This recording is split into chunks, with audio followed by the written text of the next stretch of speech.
On the exoplanet, the mineral appears out of thin air in a snow-like form, creating essentially a storm of glass. Wow, that's truly wild. After a short break, we will give you some historical context to the Israel-Hamas war. Breaking down Israel's complicated relationship with its neighbors and how things have changed in recent years. Kristen Welker joins Meet the Press as its new moderator, Sundays on NBC. News lives in the now. Look at this. You can't even see anything anymore. Let's break down what we know. You gotta see this. News for the generation of now is NBC News Now. People really don't know what's going to happen. Nearly a dozen hours after the eye roared ashore. More good people than dead people, okay? 5 seconds. There is some late-breaking news 4 hours ago. All right, at this minute. News lives in the now. The front lines are still very active. This is like quicksand, and officials say an entire town is cut off. This supposed to actually understand why people had to jump in the ocean. News for the generation of now is NBC News Now. Thanks for tuning in. I'm Gotti Schwartz. Here are the stories we're following tonight. Storms keep coming here in California. The U.S. government just declassified this video. A lot more stories trending like crazy on social media. A controversy pitting lawmakers against young voters. What's the state of crypto today? Is it safe for investors? We've got another mind-bending story on artificial intelligence. This is what my voice sounds like when I clone it. That wasn't me. You gotta see this. Stay tuned now. Weeknights at 8 Eastern, 5 Pacific on NBC News Now. News for the generation of now is NBC News Now. Kristen Welker joins Meet the Press as its new moderator, Sundays on NBC. News lives in the now. The front lines are still very active. This is like quicksand, and officials say an entire town is cut off. This supposed to actually understand why people had to jump in the ocean. News for the generation of now is NBC News Now. Kristen Welker joins Meet the Press as its new moderator, Sundays on NBC. Israel's war with Hamas is bringing to light the complex past between the Jewish nation and its neighbors. Decades-old clashes are impacting any progress that can be made now. NBC's Raf Sanchez breaks down the complicated relationship Israel has with the nations next door. As the war between Israel and Hamas rages, all eyes on the Rafah crossing between Gaza and Egypt. Right now, the only potential way out of Gaza. For the attacks launched by Hamas on October 7th, Egypt's relationship with Israel was stable. The countries worked together on security, keeping Gaza in a military blockade since 2007, after Hamas took power. And they partnered on energy, with Israel sending gas to Egypt. Israel's peace with its neighbors is always very pragmatic, to the point of cynicism. It's not a peace between the people. It's cold peace. A cold peace that took decades to get to. But tensions on Jerusalem's holiest site, the Al-Aqsa Mosque, also known as the Temple Mount, have complicated relations. Here's the King of Jordan just last year. If people want to get into a conflict with us, we're quite prepared. I always like to believe that let's look at the glass half full, but we have certain red lines, and if people want to push those red lines, then we will deal with that. To Israel's north, two countries that don't officially recognize it, Syria and Lebanon. Relations between Syria and Israel, ice cold. They battled over which country should control an area called the Golan Heights, which Israel seized from Syria in 1967. And Israel supported rebels fighting against Syria's leader Bashar al-Assad in a long, bloody civil war. Relations tense with Lebanon, too, with wars in 1982 and 2006, and a delicate balance now not to tip this war into a second front. Israel's relationship with the broader world changed drastically just in the last few years. In 2020, the United States kicked off the Abraham Accords, forging a deal with the United Arab Emirates to normalize relations with Israel that snowballed into additional deals with Bahrain, Morocco, and Sudan. The Abraham Accords in the past 3 years have really increased trade between Israel and the region. President Biden was signaling the potential for more progress just weeks ago. You and I, 10 years ago, were talking about normalization with Saudi Arabia, and I think we look at each other like, who's been drinking what? This time with Saudi Arabia, but then Hamas attacking civilians inside Israel, maybe derailing those talks. U.S. Secretary of State Blinken meeting with Crown Prince Mohammed bin Salman Sunday, trying to keep things moving forward. But the future of Saudi-Israel relations, clearly in limbo. Thanks to Raf Sanchez for that report. Still to come, a piece of history made its way back to the library after nearly 90 years. And why a Reese's sweepstakes may leave a bitter taste in your mouth. Nearly a dozen hours after the eye roared ashore. There is some late-breaking news. All right, at this minute. Coming on the air with breaking news. We are live tonight from Juarez, Mexico, reporting over the skies of Lahaina here in Florida. The time to evacuate has come and gone. You were seeing people just running for their lives? People running for their lives. We've seen this almost unbelievable power struggle. What does this mean for Ukraine? It's the battle off the field that's inspired the world. Every night, it's your news playlist. Top Story with Tom Yamas. Streaming weeknights at 7 on NBC News Now.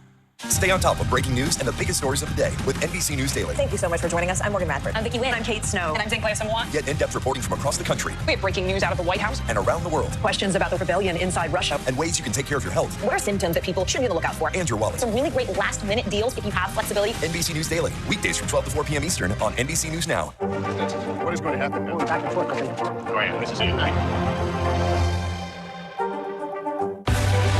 We're talking possibly a trillion galaxies. Yes. That is a number that is just so hard to compute. Whether it's the moon, whether it's Mars, it feels like we're on the cusp of something big. Still to come on the Channel 2 News. Well, the waters are certainly receding now. Still too close to call. Lester Holt reporting from Ground Zero, as it's being referred to. It is, in fact, a taste of freedom. The Haitian people know a little something about resiliency. What's the biggest risk right now? Some of the troops have been dropped. I want to welcome you to the first presidential debate. In fact, we've been told we can't go any farther. You with some resilient folks. Let me get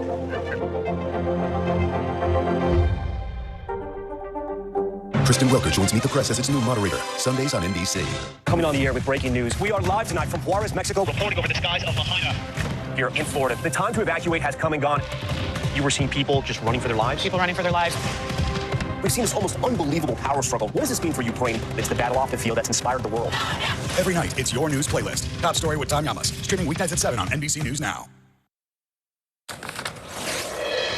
We're back to break down the latest in culture and trends. What was old is new again, especially in the world of wine. Natural wine, which involves minimal processing, is growing in popularity in the U.S. It's typically made with hand-picked organic grapes that were grown without pesticides and sometimes crushed by foot, an ancient technique, and then fermented with no added ingredients like water or yeast. However, the natural wine movement is creating a divide in the industry as to what makes a wine truly natural. I know you are more of a beer, IPA, especially kind of guy. Would you prefer like natural or more conventional wines? I mean, as long as the wine glass is full, I think that's all that really matters. I would like to try that, though, see what it's like. Some people swear by it and say it spares you from the crazy hangovers, especially red wine the next day. Maybe worth a try just because of that. That's a selling point. All right, we've all, returned a book late before, but what about 9 decades late? A library in New York says it received a book in September that was due on October 11th, 1933, just a month shy of being 90 years overdue. That book was sent for Virginia. It was titled Youth and Two Other Stories by Joseph Conrad. It was published back in 1925. You ever held on to anything that long? Yeah, because there's probably in my house somewhere we've lost a few books for my kids, so at least they cap it at like $5. They consider it lost. Not bad.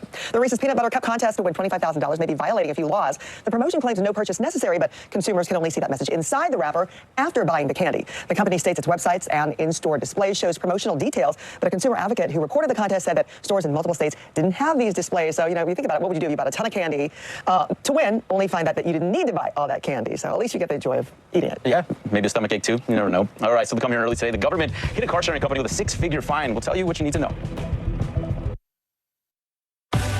Now is raw. How hard is it to see it like this? Our house is no longer here, but we are here. Now is real. Let's break down what we know, and then the big question is still outstanding. News for the generation of now is NBC News Now. Thanks for tuning in. I'm Gotti Schwartz. Here are the stories we're following tonight. Storms keep coming here in California. The U.S. government just declassified this video. A lot more stories trending like crazy on social media. A controversy pitting lawmakers against young voters. What's the state of crypto today? Is it safe for investors? We've got another mind-bending story on artificial intelligence. This is what my voice sounds like when I clone it. That wasn't me. You gotta see this. Stay tuned now, weeknights at 8 Eastern, 5 Pacific on NBC News Now. Kristen Welker joins Meet the Press as its new moderator, Sundays on NBC. Nearly a dozen hours after the eye roared ashore. There is some lip-breaking news. All right, I love that.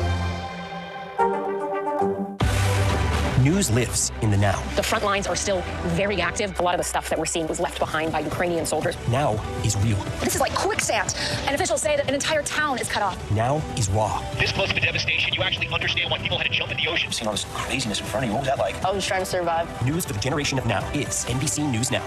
What is going to happen now? We're back and forth. Oh, yeah, this is it.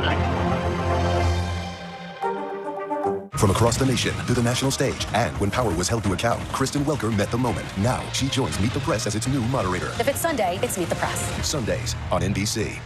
Stay on top of breaking news and the biggest stories of the day with NBC News Daily. Thank you so much for joining us. I'm Morgan Radford. I'm Vicki Wynn. I'm Kate Snow. And I'm Zing Get in-depth reporting from across the country We have breaking news out of the White House. and around the world, Questions about the rebellion inside Russia. and ways you can take care of your health What are symptoms that people should be on the lookout for? and your wallet. Some really great last-minute deals if you have flexibility. NBC News Daily, weekdays from 12 to 4 p.m. Eastern on NBC News Now. A social media surprise and an intergalactic ship sold at auction. Here's what you need to know early today. You can now find the Biden campaign on Truth Social, the platform created by former President Trump. The campaign said they joined because they thought it would be funny and that converts are welcome. Regulators hit Zipcar with a $300,000 fine Monday. In a statement, NHTSA said the car-sharing company violated the law by allowing customers to rent vehicles with open recalls. An X-Wing model used in the original Star Wars film sold for over $3 million at an auction this weekend. The miniature ship was part of the collection of Oscar-nominated model maker Greg Ginn, who died last year. And Netflix is planning to launch venues that will immerse fans in the worlds of their most popular shows. Netflix houses are set to debut in 2025 and feature retail, dining, and live interactive displays. Stay with us after the break. We'll see how one high school senior has defied the odds on the football field. It's Tuesday, October 17th. We'll be right back. Coming on the air with breaking news. We are live tonight from Juarez, Mexico, reporting over the skies of Lahaina here in Florida. The time to evacuate has come and gone. You were seeing people just running for their lives? People running for their lives. We've seen this almost unbelievable power struggle. What does this mean for Ukraine? It's the battle off the field that's inspired the world. Every night, it's your news playlist. Top Story with Tom Yamas. Streaming weeknights at 7 on NBC News Now. People are stressed when they're going out and flying. Why should they trust you? You're now in this long-anticipated counteroffensive. How's it going? What's the goal? What will you offer voters that former President Trump will not? News for the generation of now is NBC News Now. From across the nation to the national stage, and when power was held to account, Kristen Welker met the moment. Now she joins Meet the Press as its new moderator. If it's Sunday, it's Meet the Press. Sundays on NBC. News lives in the now. It's coming at us every second from all over the world. We have a full team. News is more now than ever. Look at this. You can't even see anything anymore. Our house is no longer here, but we are here. Now is raw. Now is real. The Fed's decision today, help us translate that into very plain English. Is that good news for us? Now is constant. Morning News Now, we're breaking news. NBC News Special Report. You gotta see this. The future is now. News for the generation of now is NBC News Now. Kristen Welker joins Meet the Press as its new moderator. Sundays on NBC. What is going to happen now? Back and forth. Oh, yeah, this is it. In Orange County, Virginia, a high school senior made a place for herself on the school's football team, proving the game's not just for the boys. Marty Hudloff from our Charlottesville affiliate has the story. It is a perfectly executed onside kick. Orange County has successfully done this 5 times this season. The kickoff specialist is Keller Hines. Why did you want to play football? I've always kind of, when I was younger, I would always watch it on TV, and I would always go outside and like play with my older brother and his friends. So it's just kind of, I've always liked it.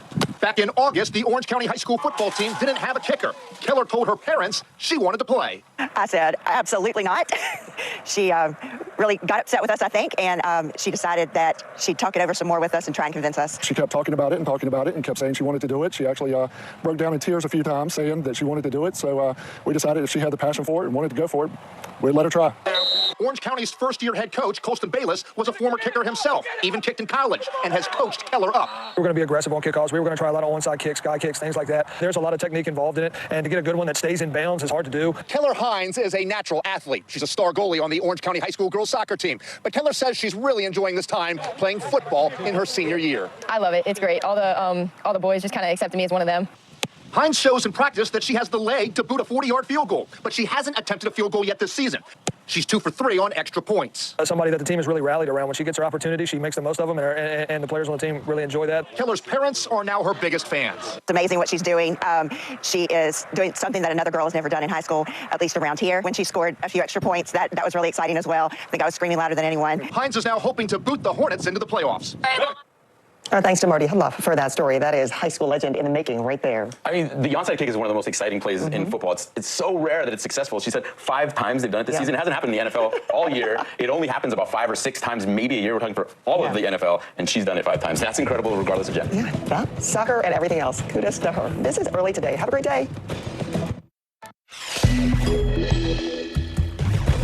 A high-profile visit confirmed. President Biden will travel to Israel to show his support as America's closest ally in the Middle East gets ready for war. Nearly 200 people are being held hostage in Gaza. Now Hamas has released a video showing one of them appearing to be safe. We have a live report ahead. LinkedIn is letting go of 700 employees. CNBC's Arabila Gumede joins us live with details. In the breakdown, we'll tell you about the latest pop culture and entertainment news, including how Drake now shares a record with a king of pop.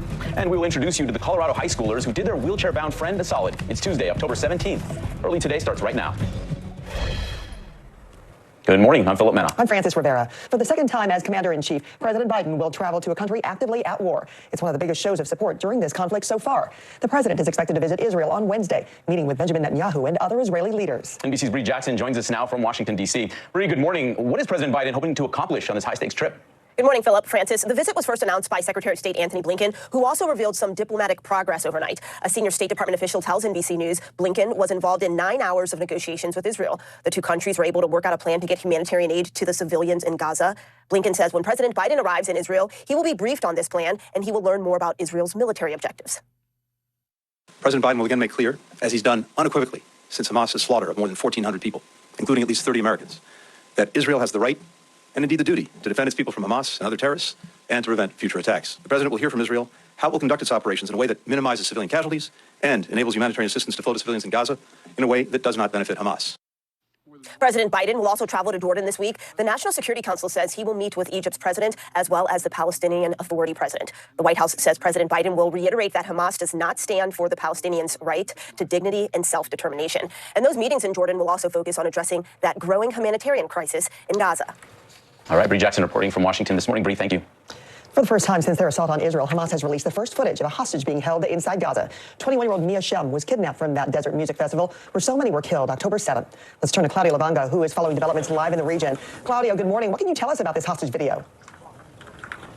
Good morning, Francis. Well, this 60 seconds video starts with a young girl being bandaged above her right elbow by a person off camera. Seconds later, Mia Shem appears on camera appealing for her swift return to Israel by saying that when she was taken from Israel to Gaza by Hamas, her hand was badly injured and she had to undergo surgery inside Gaza in a hospital, and now she's being taken care of and she's being given medicine. But the IDF, the Israeli Defense Forces, say that this is just an attempt, this video is just an attempt by Hamas to portray itself as a humanitarian organization, while they say they're just a murderous terrorist organization. Essentially, they're saying don't fall for it. Now, Mia Shem is only one of 199 confirmed hostages inside Gaza now. Well, that's a lot more than previously thought, and it's unclear why Hamas chose her for this first hostage video. Perhaps it's because she has dual citizenship. She holds an Israeli and a French passport, and just yesterday Hamas said that they are treating foreign hostages as their guests, and they plan to release them as soon as the conditions on the ground allow for it. Now, on Sunday, Prime Minister Benjamin Netanyahu met for the first time with the families of the hostages and told them that one of the goals of the war is to free them safely, all of them, and return them to Israel. But it wasn't clear.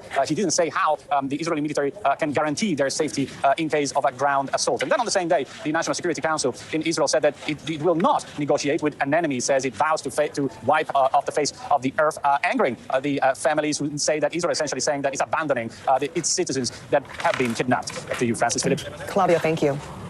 Israel is coming to terms with a staggering number, nearly 200 people taken as hostages in Gaza.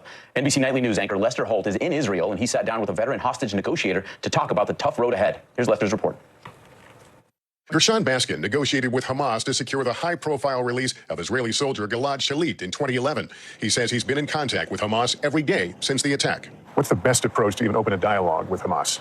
The best approach is understanding that it can't be directly done by Israel. To start a dialogue with Hamas, we have to understand who can do it. And the ones who can do it are the countries that have influence over Hamas, which are Qatar, Turkey, and Egypt, and Iran. Baskin says there's a small window of opportunity to make a deal to release hostages. It's a matter of days, probably a week, before the Israeli ground forces go into Gaza. That's when the window for negotiation closes. But that means that hostages are sacrificed. It means that hostages are going to be tried to be freed, and they might be sacrificed. My sense of the pulse of the Israeli public right now, the government and the military, is that the primary objective today is to remove Hamas from its ability to govern. And that means that hostages may be sacrificed. This hurts me so much to say that the hostages might be considered additional casualties of the war for Israel's survival. It comes amid a flurry of diplomatic activity. Secretary of State Antony Blinken met with Prime Minister Netanyahu and his war cabinet for hours, a meeting interrupted by air raid sirens. You know our deep commitment to Israel's right, indeed its obligation, to defend itself and to defend its people. A critical part of those talks, aid for Gaza, where the humanitarian crisis is worsening by the minute. Hospitals are in complete chaos. There is no power. With morgues full, ice cream trucks are now being used to store bodies, while trucks carrying supplies have not been allowed to enter Gaza. Oh, thanks to Lester for that report. The Israel-Hamas war has taken a staggering toll on the people trying to document the conflict. At least 15 journalists were killed in the first 10 days of this war. That's according to the Committee to Protect Journalists. 11 of the victims are Palestinian, 3 Israeli, and 1 Lebanese. 3 journalists are missing or detained. To give some perspective, the same number of journalists have been killed in the ongoing war in Ukraine, but that conflict began over a year and a half ago. Around 2,000 American troops have been told to prepare for deployment to the Middle East in response to the war between Israel and Hamas in Gaza. The final order could come as early as today. A defense official tells NBC News that the troops would likely not go to Israel, but rather a neighboring country to support the war against Hamas. The Biden administration has already sent 2 aircraft carriers to the Mediterranean in a show of support for Israel and to deter other countries from joining in on the fighting. Just over 2 months since wildfires devastated Maui, families on the Hawaiian island are attempting to resume their children's education. While students are set to return this week to 3 public schools that survived the wildfires in Lahaina, some parents are debating whether to send their children back amid concerns over lingering toxins left by the fires. Officials have assured families that the school areas are safe. Private schools across the island have since taken in displaced students whose schools were damaged or destroyed. People living in the plains and some parts of the plains can expect a hint of summer when they step outside today. NBC meteorologist Angie Lassman is tracking those temperatures across the country. Morning, Angie. Good morning, guys. It's a bit of a difference depending on where you look across the country this morning. We've got expected temperatures are going to be warmer than average across the plains, as you mentioned. We've got a cool start happening across parts of the southeast. We've got some chilly temperatures in place across the Midwest and the Northeast, too. But we've got a whole lot of sunshine. Notice all of the sunshine that we're expecting throughout the day today. We could see a couple of showers across the Northeast. Meanwhile, we've got frost advisories up for places like Madison, Topeka, Tulsa, all included in that, extended into portions of Missouri just a little while ago. And temperatures are sitting into the low 40s for most part. We've got Kansas City at 41 degrees right now, Minneapolis Louis sitting at 43 degrees, and Des Moines at 44, along with Chicago into the low 40s to start this morning as well. Just a little farther to the west, though, notice where our temperatures end up, into the low 80s for Denver and Dodge City, 70 degrees for Omaha, and Minneapolis will actually get into the low 60s by later this afternoon. Meanwhile, as we look ahead to tomorrow, that warmth starts to migrate a little farther to the east. We've got mid-70s for St. Louis, upper 70s for Tulsa, and Minneapolis and Green Bay will still sit in those low 60s. Looking ahead to the end of the work week and into our weekend, we kind of start to see things moderating out, upper 60s for Cincinnati, but down to the low 60s as we roll into the weekend. As we look to Washington, D.C., we'll round out the work week with temperatures into the low 70s. We are also watching the tropics. It is not, the hurricane season is not over just yet. We've got an 80% chance that we could see a tropical system develop and potentially impact folks in the Lesser Antilles in the coming days. We'll keep an eye on that. Let's look at the weather across the country. Let's see what's happening in your neighborhood. Ending up into the upper 50s in Columbus today, mid-60s for Roanoke, a little bit of sunshine and temperatures in the high 50s for Boston. Plenty of sunshine across the Sunshine State today. We'll head to low 70s in Jackson with Montgomery topping out at 69 degrees. Plenty of sunshine expected across Texas today. And that is a look at your forecast, guys. Back over to you. Hey, Angie, thank you. Early today is back in 60 seconds with an update on the acting strikes that have stalled Hollywood. And a live report on the hundreds of layoffs that will have LinkedIn employees looking for new jobs. Now is raw. How hard is it to see it like this?